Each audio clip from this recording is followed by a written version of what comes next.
I'm here with Alexander Mercouris, editor-in-chief of the Duran. Alexander, let's talk about that SAS, Scandinavian Airlines commercial. I'm sure everyone's seen the commercial. Search for it on YouTube. It's all over social media. Real quick, the commercial was pretty Dreadful was the word I dreadful, was stunning thinking. to see. Hilariously dreadful, if I can. Yeah, the flagship airline company of Denmark, Norway, Sweden, actually Trash. parading and trashing their own culture was beyond bizarre, Mm. beyond bizarre. But I guess in today's woke world, what else can you expect? But Alexander, the story that we want to cover is the fact that they are now the media, the mainstream media, especially in Sweden, but in Norway and Denmark as well. They are now saying that it's all Russia's fault. So it shouldn't surprise us actually at this point, but they're saying all the negative feedback was due to, once again, Russian trolls. Real quick, they had the video. They got a ton of negative feedback, rightly so. They disabled the comments, then they took it down, then they put it back up. They disabled the comments again, and they made all these statements about how they stand by their work and their beliefs and all that nonsense that they always throw out there. They stand by their ideology and all that crap. But at the end of the day, they just all deferred to the Russia did it narrative, which makes the whole incident even more disgusting and pathetic and ridiculous, in my opinion. More ridiculous all the time. But of course, it shows why these people are losing, because of course we discussed this recently in all our various programs. We discussed how they're losing in France and they're losing in Germany, where I am at the moment, by the way, where they're losing in Ireland, they're losing in Britain, where Brexit has now happened, and of course they're losing in the United States, where Donald Trump now looks like he's coasting towards re-election. And the reason they're losing is because, as you rightly say, they stick to their ideology. They come up with, frankly, I think one of the most deranged advertisements I've ever seen in my life. I mean, this is the airline which is supposed to be, representing Scandinavia. Scandinavian Airlines. All these various countries have come together to form these airlines. And what does it form this airline? What does it do? It trashes Scandinavian culture by saying, that everything you think about Scandinavia isn't true. And actually, we didn't come up with any of these things. We came up with nothing. In fact, nothing at all. And then, of course, when a lot of people, I'm going to guess mostly Scandinavians, or a lot of them Scandinavians, are very, very upset about this, what is the response? Do they say, we made a huge mistake, we got it all wrong? They say, oh no, not at all. We got it absolutely right. We're going to insist on plugging this advertisement which trashes our own culture, and we're going to blame all the negativity on the Russians. It's all about the Russians. It's all about people, in Norway or Sweden or Denmark, feeling very upset because their own culture has been trashed. It's because somebody in Moscow has decided to make a big issue out of this. And of course, that's why they lose. That's why they're losing all the time. It's why Emmanuel Macron, for example, who spares no opportunity to basically ridicule or trash anything that's famously French, is losing. His popularity is collapsing. And of course, it's going to be the same, I predict, in Scandinavia also, because if you're not proud of your own culture, if you don't promote your own culture, can I just say something? You can promote your own culture in very different ways. I mean, this is not, you don't have to take, a racist, supremacist position. You can be proud of what you are, and no one should take objection to this.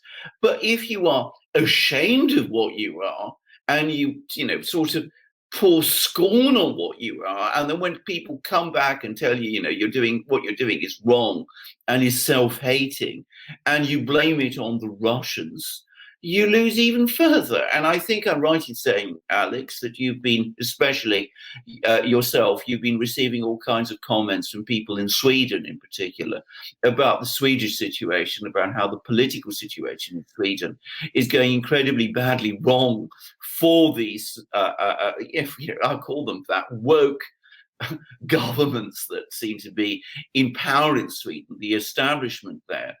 And is it a surprise?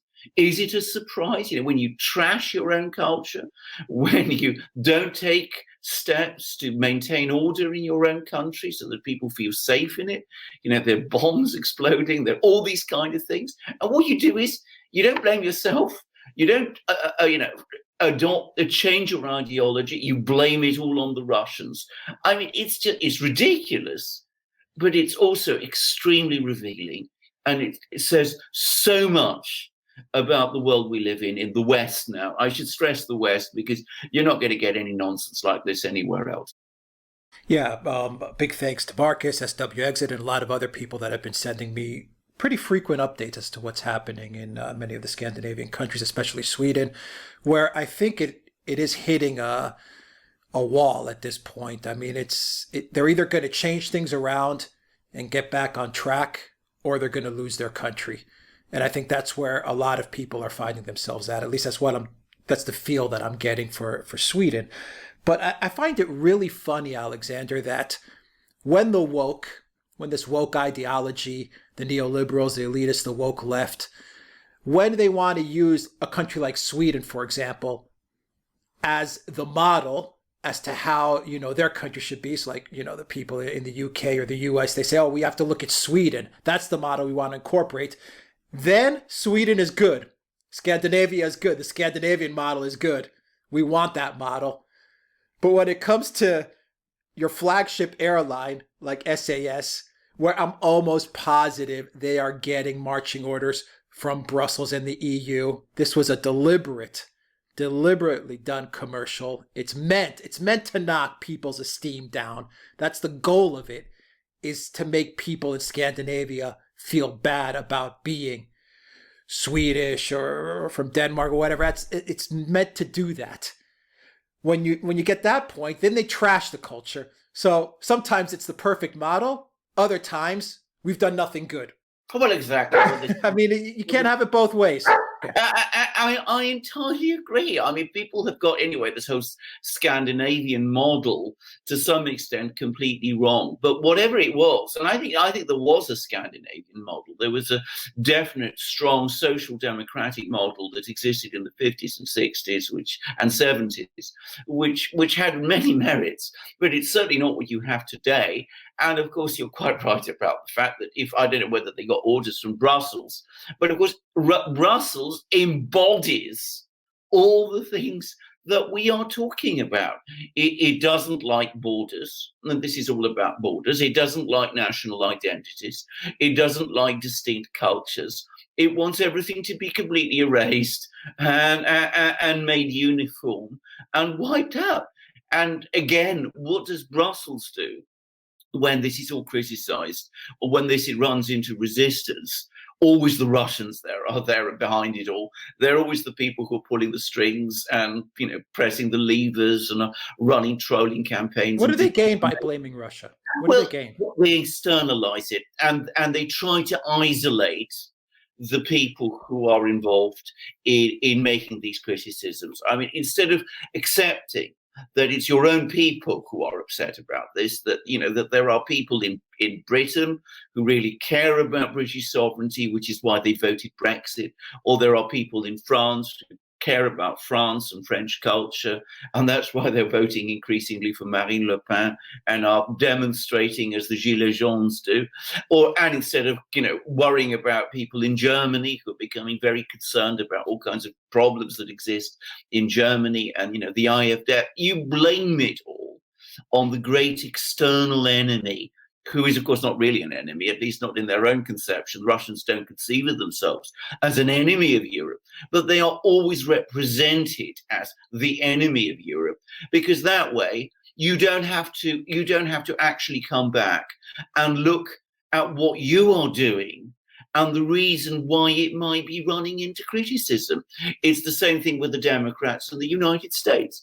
The Democrats didn't want to admit that Hillary Clinton and the Democrats in 2016 did anything wrong. It has to be some great evil outside player, and that for the moment is Russia, because Russia does insist on its own sovereignty. It does protect or its own culture. It's very concerned about its own culture. It's it's self-defines increasingly as a Christian country, which, by the way, all of these people we've been talking about are very, very unhappy about, Christianity. They don't really like Christianity either. That's another aspect of this modern wokeism, if you like. So, in a sense, it's an easy country to point the fingers at, because it's also powerful.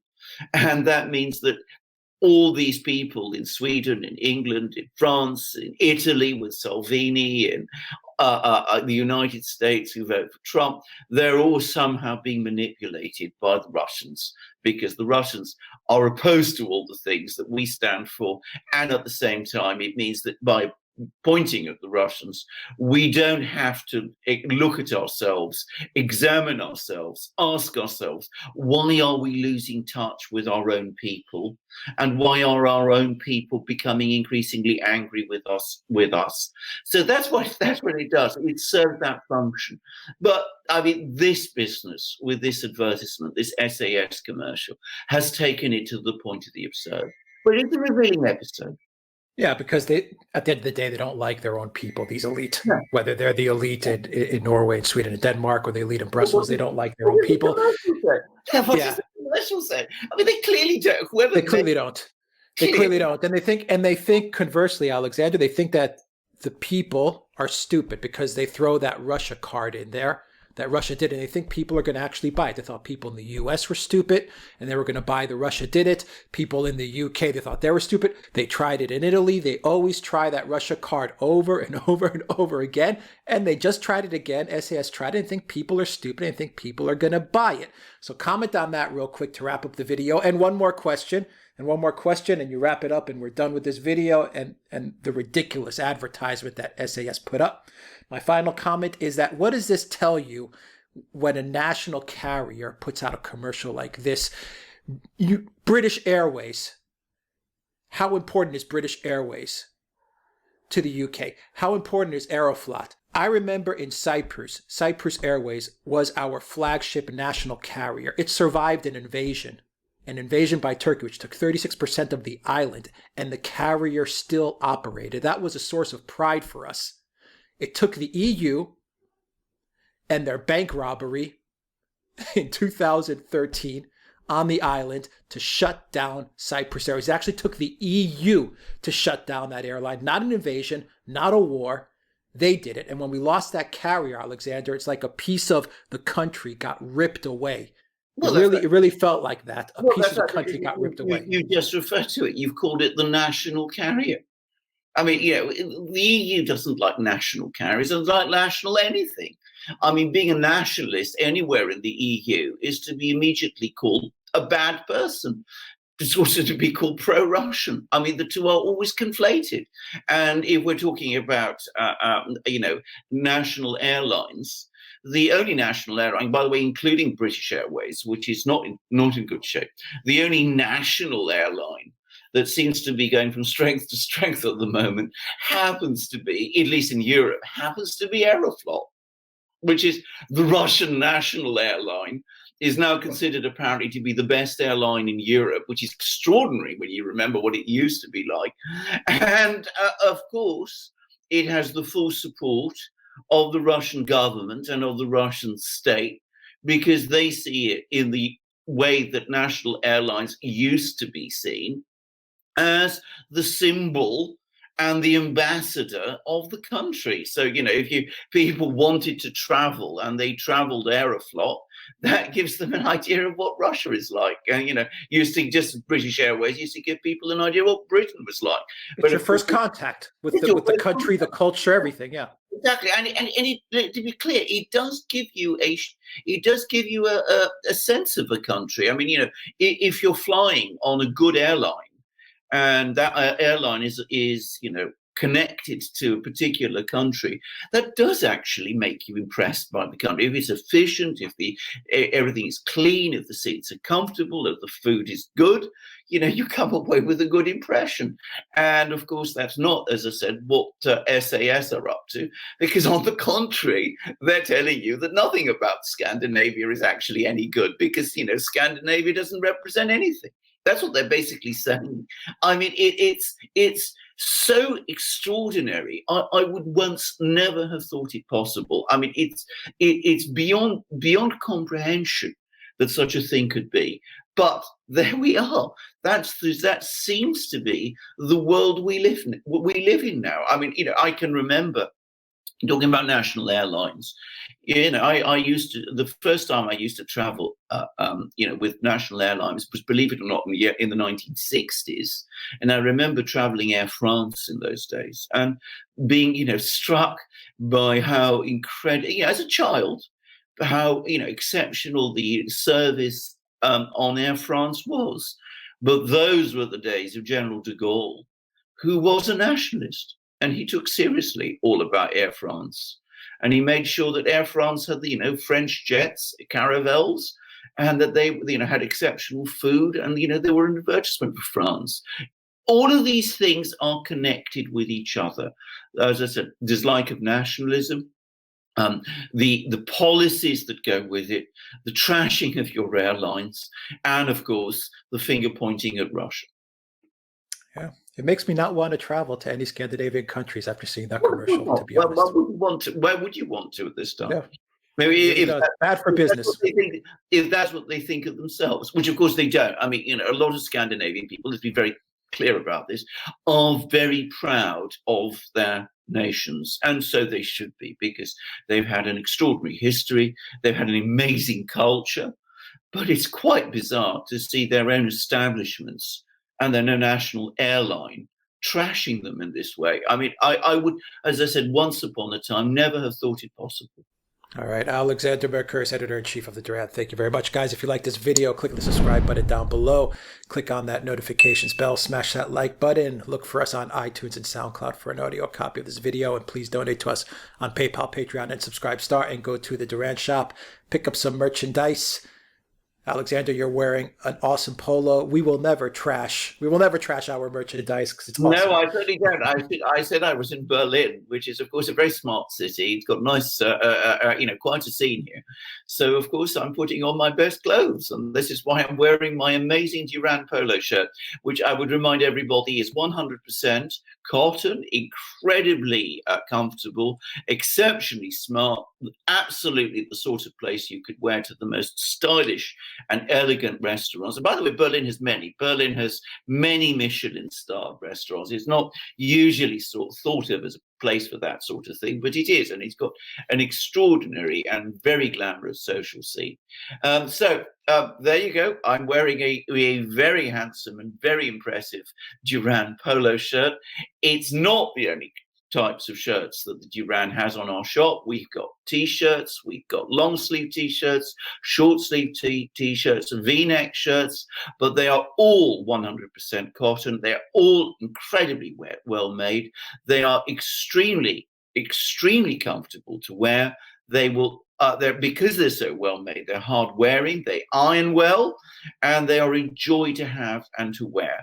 And of course, it's not the only things you'll find in our shops. I have not brought my magic mug with me to Berlin because I'm whirring from one place to another. So I certainly don't want to lose my magic mugs, but they are, I would remind our viewers, exceptional things. You will find that they are some of the best mugs, in fact, the best mugs you can buy anywhere. And of course, it's not just mugs and shirts. We also have hats and hoodies and stickers and amazing ebooks.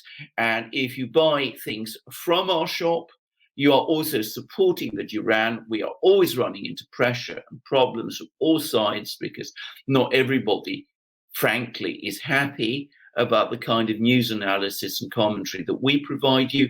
So you support us, you become the owner of these great things. So come to the Duran, come to our shop, support us, be the proud owner of these great things. Alex will tell you how to do it. Go to the duranshop.com. You'll find a link in the description box down below. Alexander Mercouris, Editor-in-Chief of the Duran. Thank you very much. Until next time, everybody, take care.